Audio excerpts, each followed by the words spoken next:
Dana, do you have a background in sports in your childhood? Yeah, so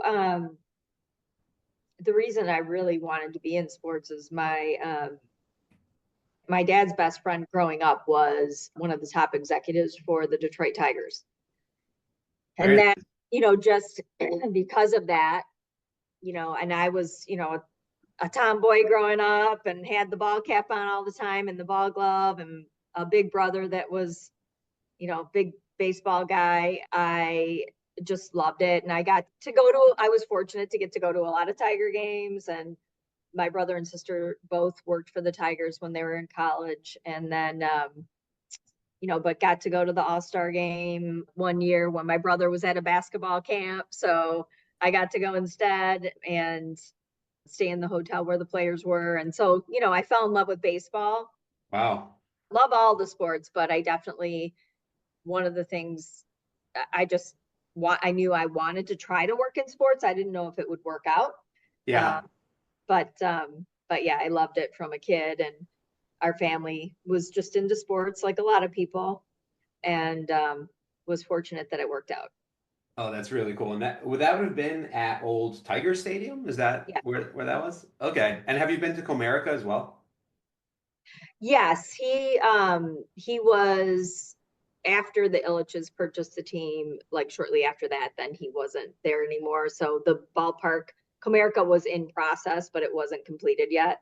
Okay. Um, and then he ended up leaving to go become the president of the Baseball Hall of Fame in Cooperstown. Uh, Wow.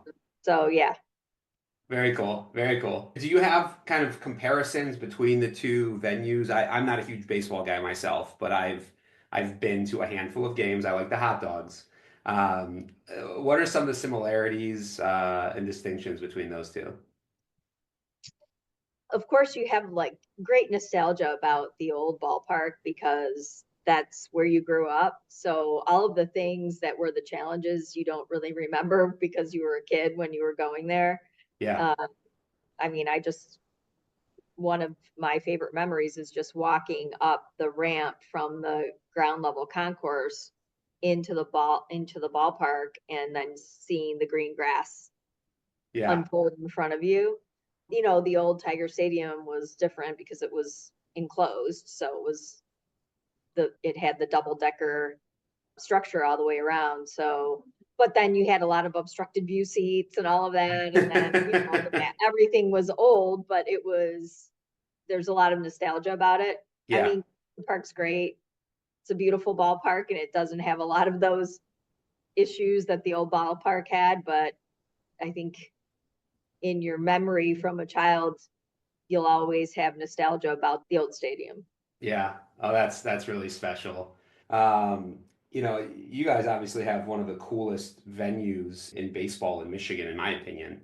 Did it draw any inspiration from either of those? How did you kind of come up with the concept of Jimmy John's? So it started, believe it or not, about 15 years before we actually built the ballpark.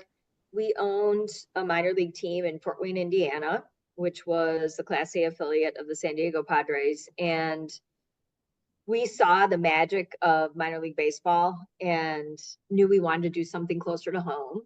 And so there was one summer, we did a road trip. Myself, our CEO, Andy, who's in the photo that I sent, were his wife, and then Tracy Merrick, who's now the CEO of the USA Figure Skating Association.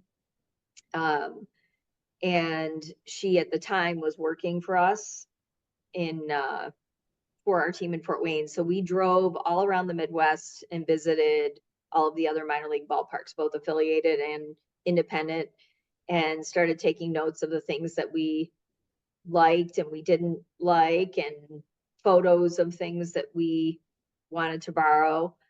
So we spent like, several days, good portion of a week doing that. And then, Andy had come from the Pistons and the Palace, so he had a pretty good idea of like from a suite perspective what he wanted to do. Yeah. So like our ballpark having the suites on top of the dugouts, where what we call our cabana suites were the first ballpark that had that, and that really was his idea to move the dugouts farther down the line, bring the seating bowl closer to the field, which Yeah. results in our dugout suites behind home plate. We have 5 dugout suites right behind home plate at the ground level. There, that's the closest distance between home plate and the backstop in professional baseball. And then we have the cabana suites by moving the dugouts farther down the line and having 6 suites on top of each dugout. So lots of things that were just our own thought process, but also visited all of the other ballparks and saw things that we liked and that we wanted to borrow a piece of. Yeah, that sounds like an amazing process. And, people only see the end result, but they don't know what that 15 years is like. And thank you for sharing those insights. That's really valuable for folks that are interested in getting into sports or just learning more about kind of the process that goes into, especially independent creation. And I think that the way that your entire organization is structured is really unique and nuanced. Maybe you could shed a little bit of light on the baseball side of it. Again, I'm not a baseball guy, I'm a soccer guy, but it seems like you've come up with a really unique model. Can you maybe tell us a little bit about what the baseball technical side of it looks like and how your players are able to use the experiences from your organization to then maybe go on and play elsewhere? Sure.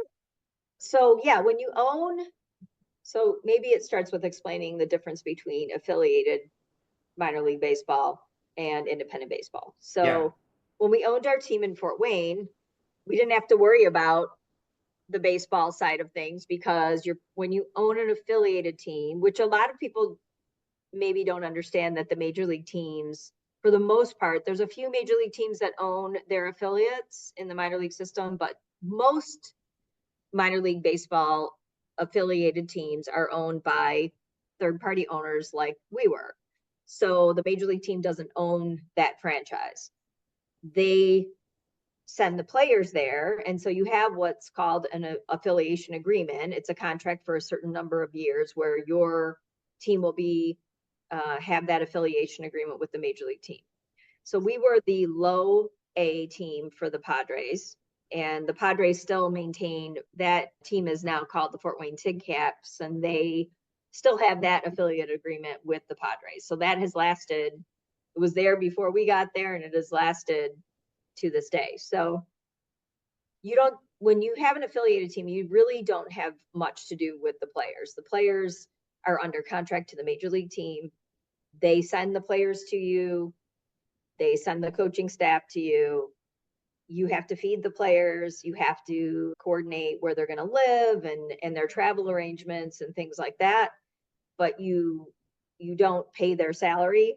Hmm. Um, you aren't responsible for if they get injured, all of those good things. So you're basically just more so a sales and marketing function when you own an affiliated team.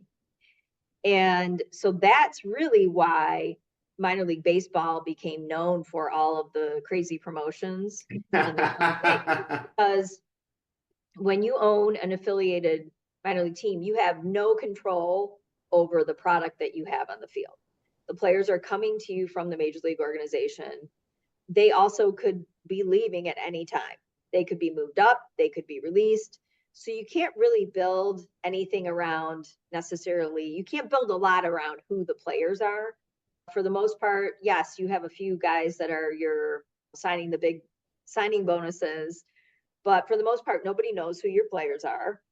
It's gotten a little bit more, I think, known now because of social media. But when we owned it, nobody knew who they were really. Yeah. And so nobody's really coming to the games necessarily to see those players, or at least they weren't then. But we had some great players that would come through, but we didn't have anything to do with their development. And, we just basically fed them, housed them, and did the sales and marketing. When you have an independent league, you have to then create a baseball operations department. And you have to have people that will scout players, try to recruit players to come play in your league, and then have a coaching staff that will help to coach those players up. In our case, Originally, we were planning to be one team in another independent league, but over time, because it took 15 years, it evolved into, yeah, to get the stadium built. Over time, it evolved into let's build our own league, create our own league. And then we started with 3 teams in 2016. In 2017, we added the 4th team. And then we really can't add more teams until we get the next ballpark built, which Yeah. we're working on, but it's easier said than done. And so, but the goal is to get another ballpark built and build and add a couple more teams. But you have to have a baseball operations department because now you're going to need to field, get like 20 some players for each team and a coaching staff. And when we embarked on that, we started off with a guy by the name of Brian Berryman, who had been actually a pitcher for us in Fort Wayne.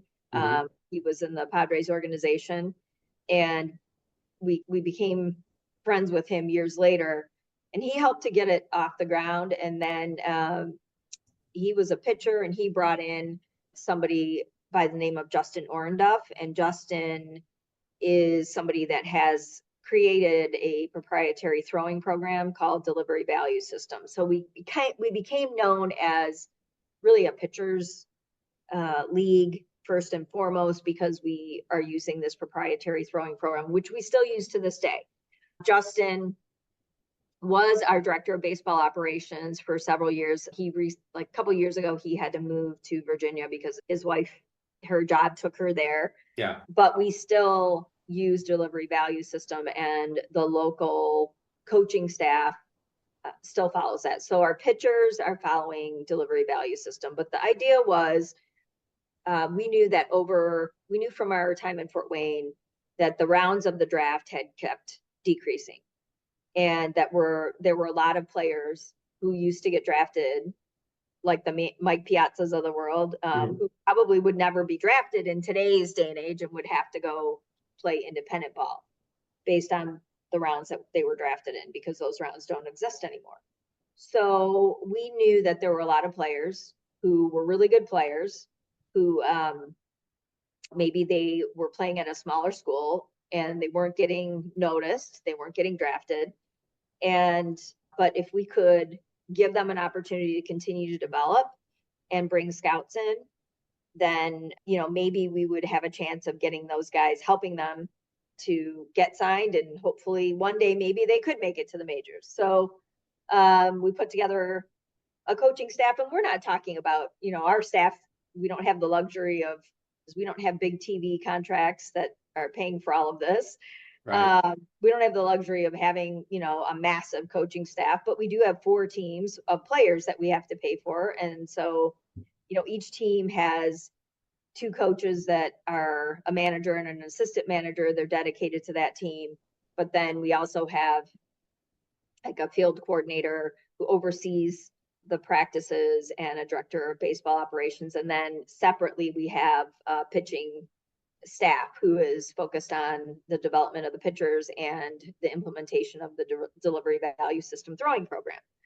So when we first started, we thought, well, maybe we'll be able to get a player signed at some point. And since 2016, we've had 52 players that have been signed by major league organizations. And 6 of those players have actually made it all the way up to playing in a major league game. So, Congratulations. yeah, Amazing. so it's been really, really fun. That's one of the most fun parts of what we get to do, is if a player's getting signed and if they're still there in town, because when they get signed, they basically have to leave right away. They get signed, they're usually on the next flight available, Sure. going to, the affiliated minor league system of whoever's signing them. But if they happen to be there, it's happened several times where, maybe they're playing in a game and we have to pull them out of the game and tell them that they're out on the field, and give them the cap of the team they're getting signed by, and be able to announce it to the That's crowd. amazing. Those nights, we had one player where it happened during a game like that, and we knew that he was maybe going to get signed, so we had the cap ready to go in case it happened that night. And his grandfather happened to be there at that game, so it was really, really cool. So those are the most fun nights, is if a player's getting signed. That's And spectacular. Can I just ask a clarifying question? yeah, Were there fans in attendance and the game's going on and this yep, player, quote unquote, made it and it's a moment that everyone lives with that player? yep, yep, That's yep, amazing. yep. And What a that particular success. case, we took him into the locker room and told him, "Hey, you've just been signed." Brought him back out and announced it between innings. And yeah, oh yeah, really cool. The whole crowd stands up. And so we've had a Wow. couple of occasions where we were able to do that. Sometimes you can't, because if they get signed on like a Monday or a Tuesday and we aren't playing until Thursday or Friday, they have to leave. And so we can just do a video of them being signed and everybody congratulating them. But that's really, really cool. And then obviously it's also awesome if we can watch. I remember our first player, Randy Dobnik, was our first player that ended up playing for a major league team. The Twins had signed him, and he ended up making it into being called up in August of 2019. And so he was with the team for a few days, and every day we would be like, "Oh, he's going to get in the game today as a reliever." And so there was a game where we knew he was warming up in the bullpen, and so we were able to, everybody stop what you're doing and watch him pitch in his first game and record his first out. And that was really, really cool, to get to see that dream come true for people that maybe they might not have been playing baseball at all, but they made it all the way to pitching in a major league game. In his case, he ended up signing at the year after that a $9 million contract. So that was Amazing. that was a big. Not everybody's fortunate like that to have that happen. Maybe they just get their cup of coffee, but even if they just get their cup of coffee, it's still awesome. Absolutely. It's a dream come true and for you guys to be really part of the solution for a lot of players to have a chance outside of the traditional system is just it's an amazing part of your organization. So again, I'm in a different sport entirely, but a lot of it carries over. A lot of it has crossover relevance. So I love these stories. Let me ask, so it sounds like there's a technical component that on the independent side you're really responsible for yourselves. But in your experience in both affiliated and independent baseball, what are some of the best parts of the fan game day experience that you have seen and implemented? One of the best things is we didn't do that. I don't know that we did this every game in Fort Wayne. Maybe we did, but after our games, after every game, kids run the bases. And so for us, like on a Friday night, because we have fireworks after all of our Friday games, it's packed usually. And just to see all those kids coming out to run the bases, and the, mom and dad waiting there at home plate to take their picture, and seeing the families. And that's what we fell in love with, is just that it was such a family experience. That's what I love, is seeing all the families out there taking pictures on the field. And then I think the other thing is helping to create baseball fans, more baseball fans. I mean, I think that's one of the things that minor league baseball, both affiliated and independent, does, is there's so many. Most of America doesn't have a major league team. We happen to have one here in Metro Detroit, and we never had minor league baseball before we came. Yeah. Uh, but there's huge parts of the country where minor league baseball throughout the generations has been what the local fans had to watch, and has kept kids wanting to play baseball. So I feel like one of the things we get to do is help people to keep baseball front center, help kids want to play baseball and be Yeah. baseball fans. Other things are, we have our bat dog, and that's always, he's like the star of the show at our field. So we have our own bat dog. His name is JJ, and he's worked our games since 2018. And now Okay, we have, please help me understand. I'm not a baseball person. What does JJ do? What's a bat dog? so he'll pick up the bat. So like when a player goes up to bat, if they get a walk, or they get a hit, they get a single and they drop their bat, he's out there on the field to run over and pick up the bat and bring it back. So he's retrieving the bat. he's not every inning. He basically does bats 2 innings a game, but he also does other things like he takes the basket, he carries water out to the second base umpire during the game, give him a water break. He takes flowers to a sweetheart of the game in the stands. He does meet and greets every game. He's out before the game. Fans are coming in and taking pictures with him. He takes the first pitch, baseball's out. So he's all over the ballpark. He does meet and greets. He visits every suite, every game, and takes pictures. And Wow. oh yeah, he's basically the star of the show because a lot of people will come just to see JJ work the games. Yeah. He works every game, and then now we have this puppy that JJ just turned 8 last week. The puppy will be in training basically for the next year and a half or so. And so he won't really work on the field next season because he'll be too young. But the season after that, we'll start integrating him in, and then he'll take over in 2027. Wow. So you have a succession plan for Yeah, JJ.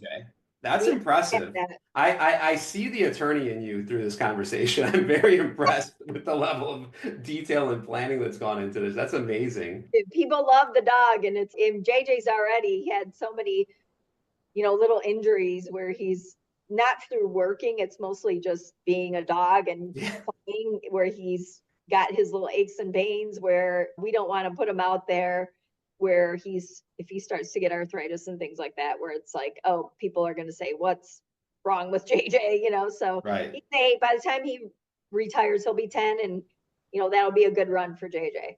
Very nice. So from a marketing perspective, what are some of the most successful marketing plays you've been a part of in your career? I would say the single most successful was um, starting this because people did not know.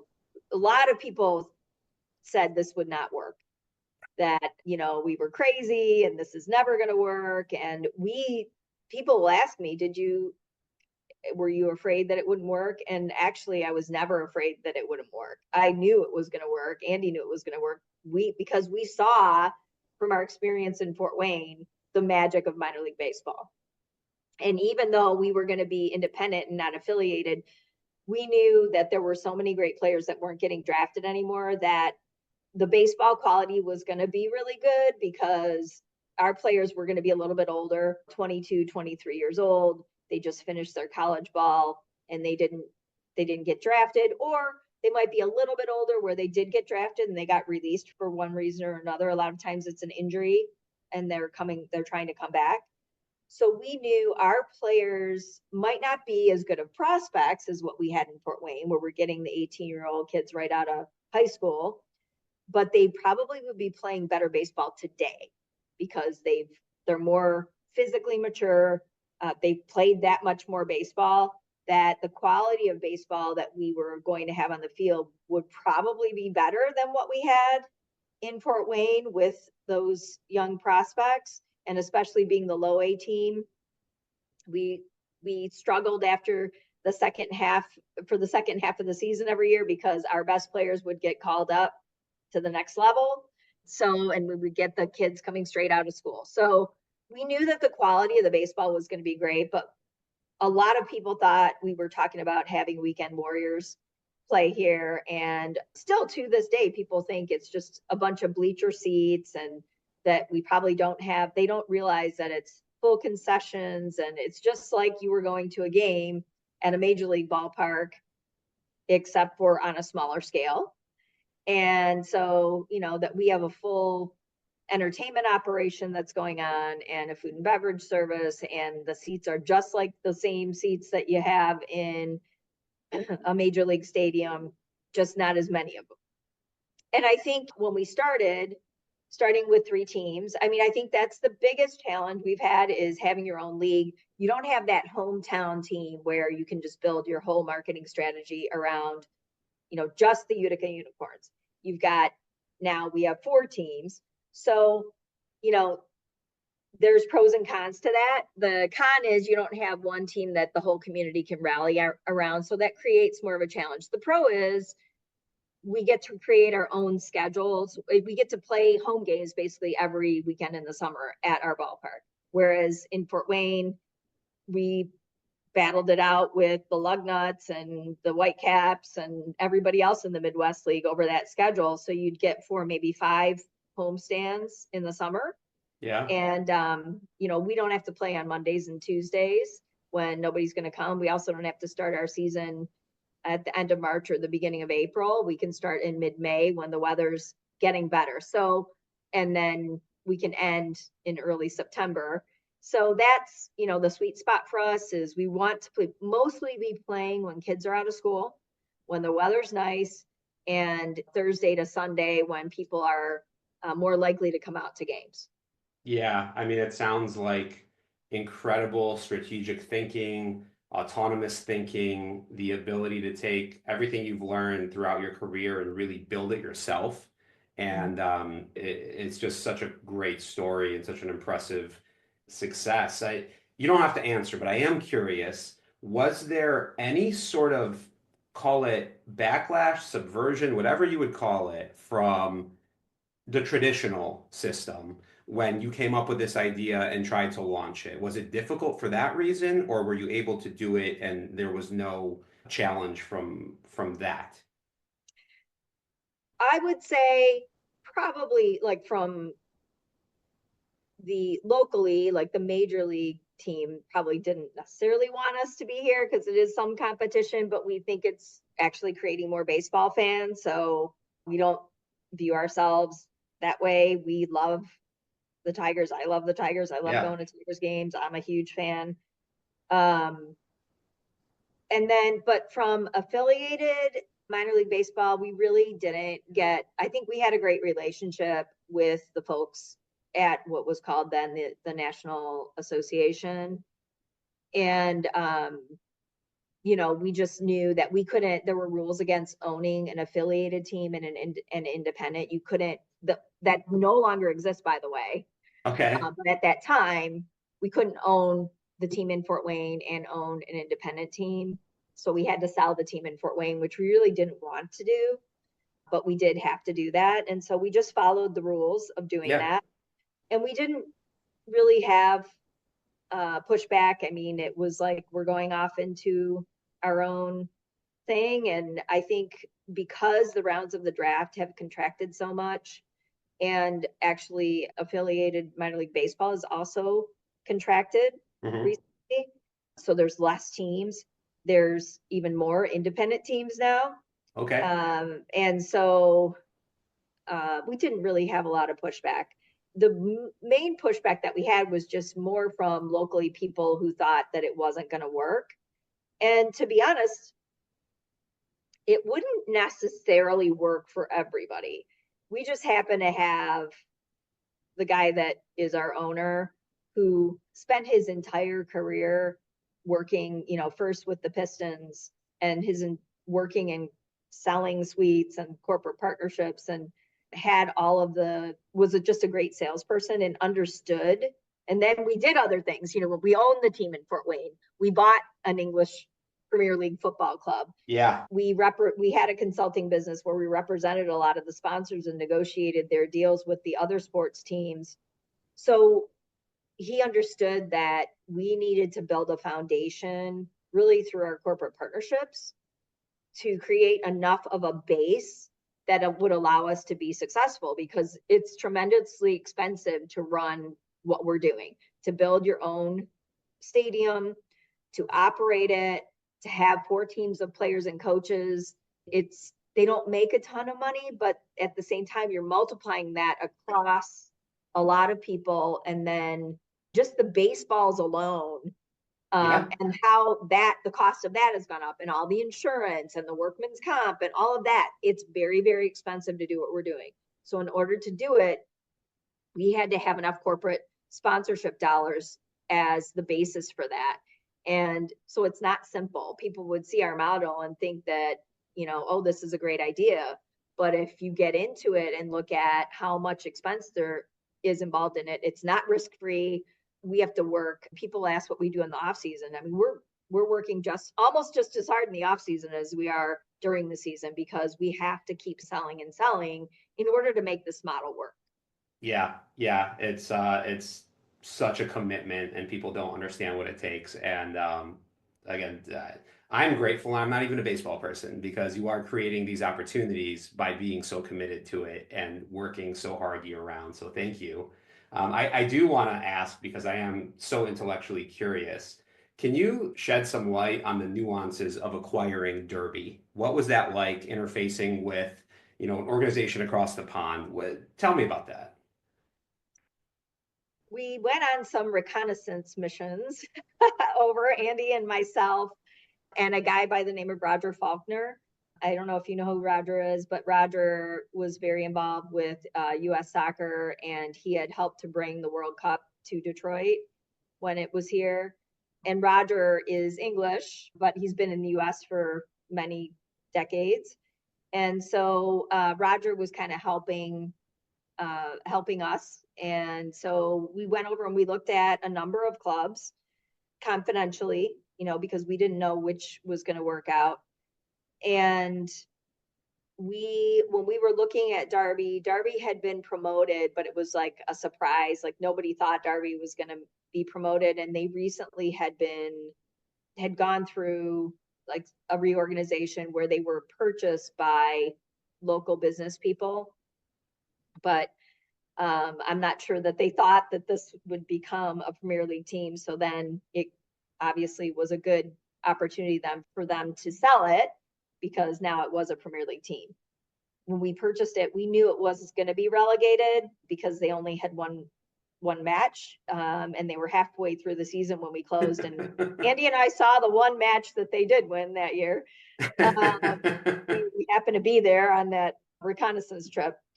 Really interesting, lots of club from the 1800s, lots of things that weren't written down anywhere. So you're just relying on it. It's not like you can do a clean title search or anything like that. Experts over there to tell you of the things that you shouldn't be worrying about. Great lawyers over there that we hired who were working on the transaction with us, who had experience in English football, and accounting firms to look at everything. So, you definitely have to have people that know the ins and outs of English football helping to work on the transaction.